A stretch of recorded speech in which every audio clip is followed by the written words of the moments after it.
Avec vous, Mamadou Diouf, on va parler de cette situation atmosphérique qui a entraîné une bascule du flux en altitude sur le nord des États-Unis d'Amérique et le décrochage d'une masse d'air polaire sur l'Amérique du Nord, apportant un ressenti glacial sur les régions quelques jours après. Et Mamadou Diouf, bonjour à tous, bonjour à toutes. Mamadou Diouf, vous allez bien? Je vais très bien, Michel. Allez, on va parler de Noël, surtout sous le froid aux États-Unis d'Amérique. Les images sont choquantes. Est-ce que vous pouvez nous expliquer ce qui se passe actuellement au pays de l'oncle Sam et surtout au nord? C'est vrai que Noël se fête avec la glace, puisque de façon générale, c'est en décembre, on fait des bonhommes de glace, mais ça c'est juste la glace de façon habituelle, comme on le voit dans certains pays.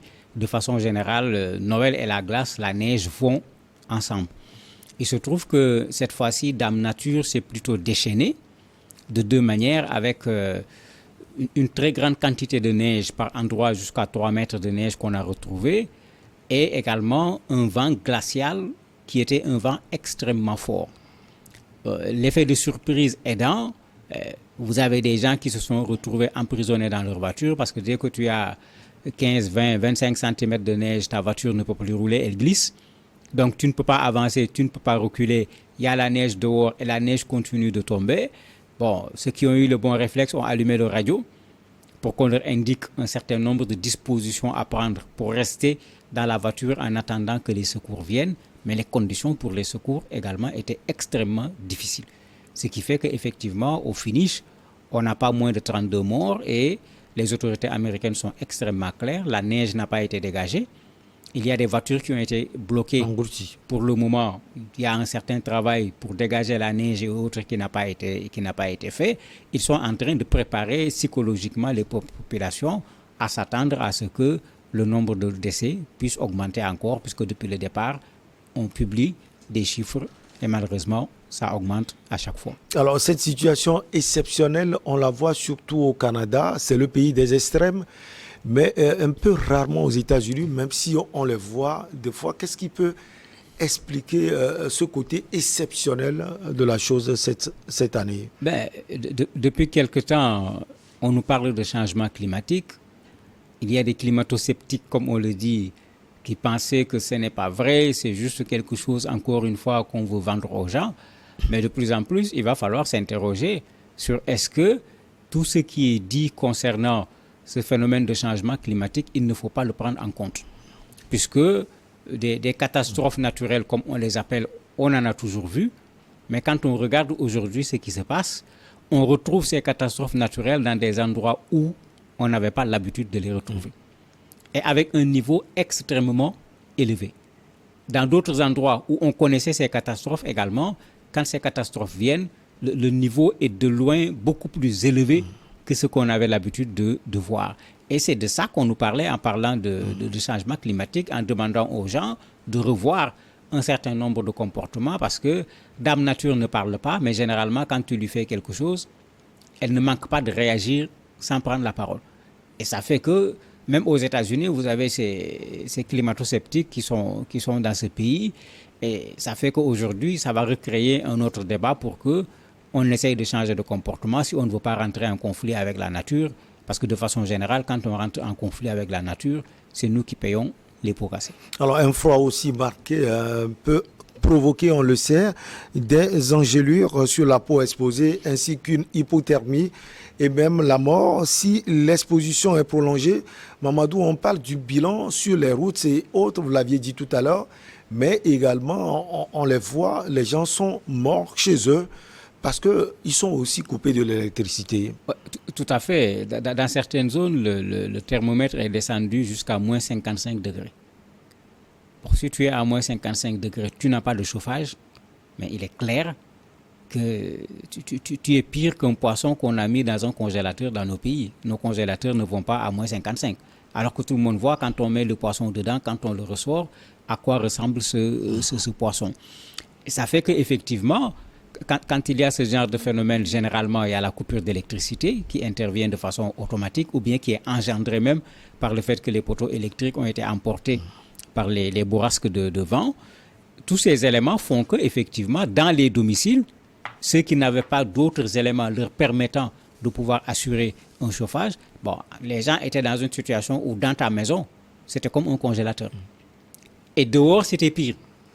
Parce que dans ta maison, tu es au moins enfermé, mais dehors, c'était pire. Je parlais des radios tout à l'heure. Ils demandaient aux gens de porter le maximum d'habits possible et de tout faire pour qu'aucune partie de la peau ne soit en contact avec l'extérieur. Puisqu'ils disaient qu'en quelques minutes, mais ça peut geler et puis après, c'est des problèmes qu'il va être difficile de régler, même d'un point de vue de la médecine, parce que même s'il y a des gens qui sont habitués à un certain froid, contrairement à nous qui vivons avec le soleil tous les jours, il y a une limite dans ce que la peau peut supporter en matière de froid. On les voit, ceux qui habitent dans les zones polaires, les Esquimaux, on voit leur habillement, on voit les gants, on voit les fourrures qu'ils portent pour pouvoir se protéger par rapport au froid.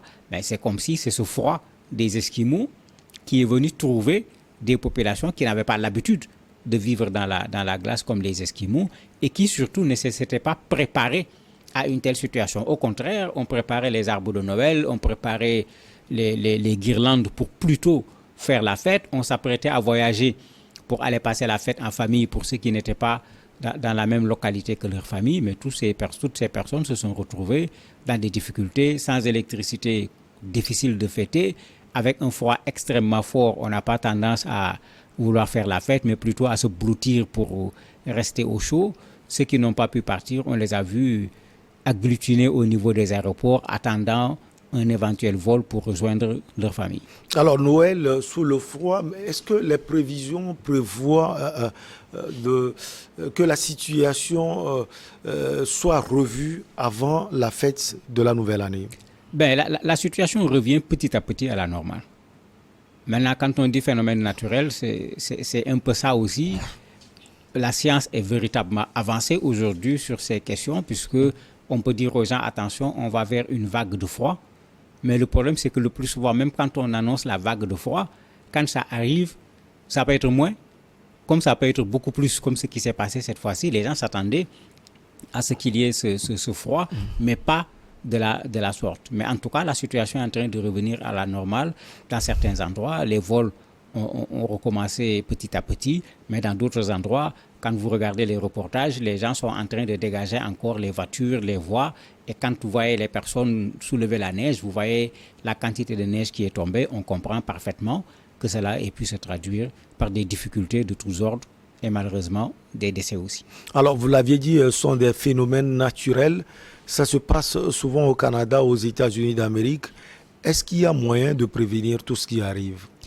Prévenir, ce serait trop dire parce que quand on dit catastrophe naturelle, c'est Dame Nature qui se déchaîne, c'est comme une pluie.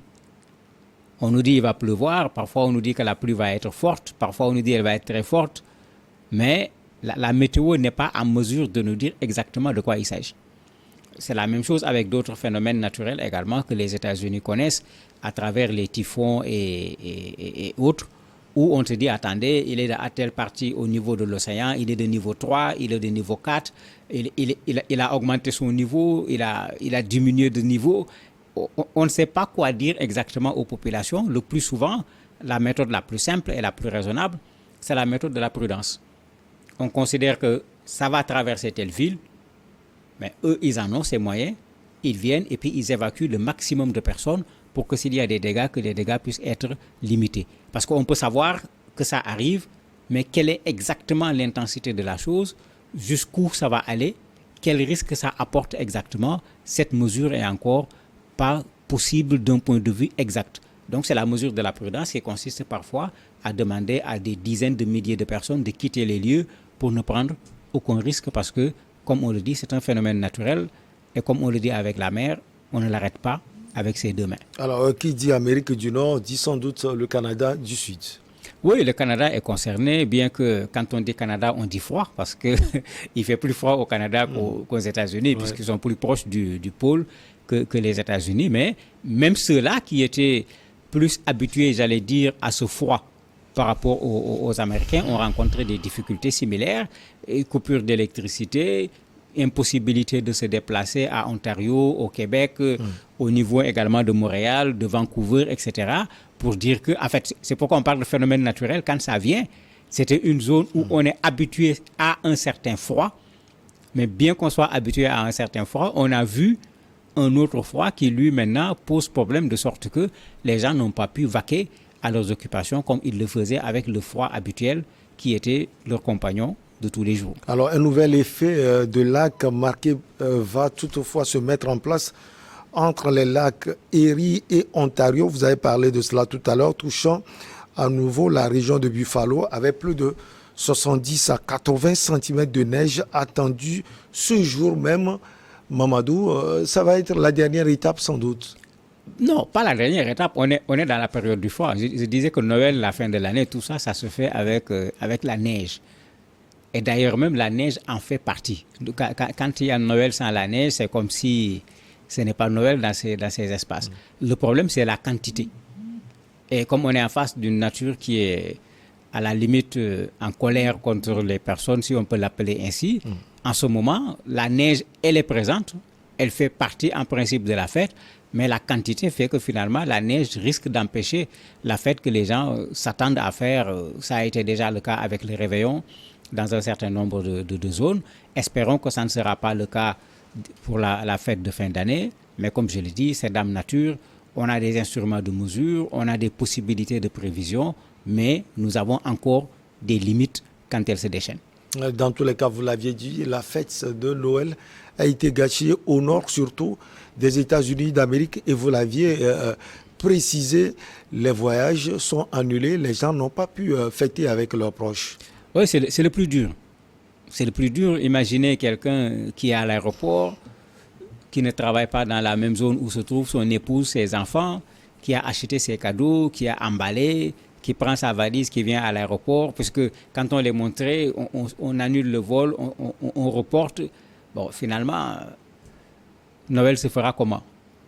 Déjà sans les enfants, mais surtout, les enfants ne vont pas se réveiller le matin pour voir ce que le Père Noël a déposé sous le sapin. Puisque le Père Noël n'est malheureusement pas arrivé, peut-être les enfants vont comprendre que le Père Noël c'était papa, parce que cette fois-ci papa n'est pas là et on n'a pas trouvé les cadeaux sous le sapin. Est-ce que c'était pas papa qui devenait la nuit le Père Noël pour déposer les cadeaux? Mais c'est également de la difficulté parce que dans certains pays, c'est une fête importante, c'est une fête qui est très respectée, considérée comme étant la fête des enfants en particulier. Bon, si on la fête sans les enfants, si les enfants ne reçoivent pas leurs cadeaux, est-ce qu'on pourra dire que c'est la fête des enfants? Allez, on connaît aussi les États-Unis d'Amérique. D'ailleurs, le président Joe Biden a appelé à la solidarité. Mais tout à fait, tout à fait. En fait, quand il y a catastrophe, ça doit être le premier réflexe. Et quand on regarde, vous voyez les gens qui viennent devant certaines maisons où soit ceux qui sont dedans sont des personnes âgées, on les aide à dégager la neige parce que vous ne pouvez même pas ouvrir la porte de votre maison puisque la neige est là pour bloquer la porte. Et cet appel à la solidarité est important parce que quand la catastrophe est extrêmement étendue, les sapeurs-pompiers, l'armée, etc. vont certes intervenir, mais il va être impossible au même moment de vouloir intervenir partout. Donc il y a des gens qui vont souffrir davantage parce qu'ils seront les derniers chez qui on va arriver. S'il y a des populations ayant la possibilité, ayant les moyens matériels, pouvant aider ces populations à se retrouver dans une situation ne serait-ce qu'un peu meilleure en attendant l'arrivée des secours, effectivement, il faut appeler à la solidarité pour que ces gens-là puissent le faire et soulager une partie de la population. C'est toujours un plaisir de vous avoir sur ce plateau. Mamadou Diouf avec vous. On a parlé des États-Unis d'Amérique. Noël sous le froid polaire. Merci à vous. On va marquer une petite pause et derrière, on reçoit notre invité.